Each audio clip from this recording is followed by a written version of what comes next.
खुलुमबाय नोंथांमोननि सिगाङाव आं मोननैसो रादाब लानानै फैबावबाय आसा खालामो नोंथांमोना रादाबखौ जोबजासिम नायलांगोन। गिबि रादाबाव दङ बिटिआरनि सीएम प्रमद बर'नि मुङाव नंखाय सागन होनानै रां जाख्ल'नायनि हेंथायै गसर थिसनबाय बिथां सांग्रां ब्रह्मआ। बिथां सांग्रां ब्रह्मआ बुंदों दि गोबां कन्ट्रेक्टर आरो साप्लायारफोरनि नंखाय सीएमनि सागन होनानै रां जाख्ल'नायनि अजद होदों। जायफोर बेफोरबायदि खामानिखौ मावदों बेफोरखौ हमनो थाखायनो बे एफआइआरखौ होनाय जादों होननानै ब्रह्म बिथाङा बुंथिदों। लोगोसे बैफोर नंखाय खामानि मावग्राफोरखौ खम समनि गेजेरावनो हमनाय जागोन होननानै बिटिआरनि सीएम प्रमद बर' बिथाङा खौरांगिरिनि सिगाङाव फोरमायथिदों। 25 बोसोर बैसो जानाय आइजोखौ ट्रेननि मानसिफोरा उन्दुलांजोबनाय समाव जिनाहारि खालामनो नाजादोंमोन।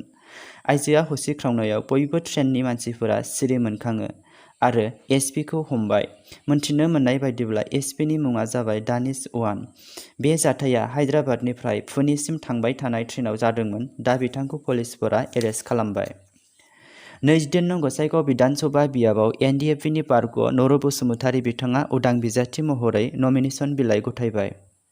गुवाहाटीआव थानाय गपिनाथ बरदलै एयारपर्टआ आदानि ग्रुपजों लांजाबाय आरो बे हान्जायानो गासैखौबो जौगाखांनायनि खामानिखौ मावलांनो आखायाव लाबाय।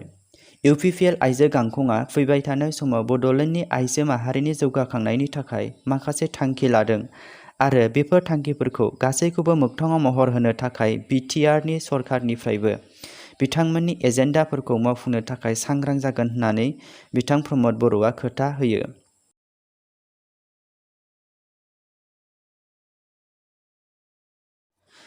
तामुलपुर ओनसोलखौ आसामनि गेजेरावनो बयनिख्रुइबो साबसिन हामसिन हिसाबै सिनायथि होनो थाखाय थांखि लादों राकेश ब्रह्मआ।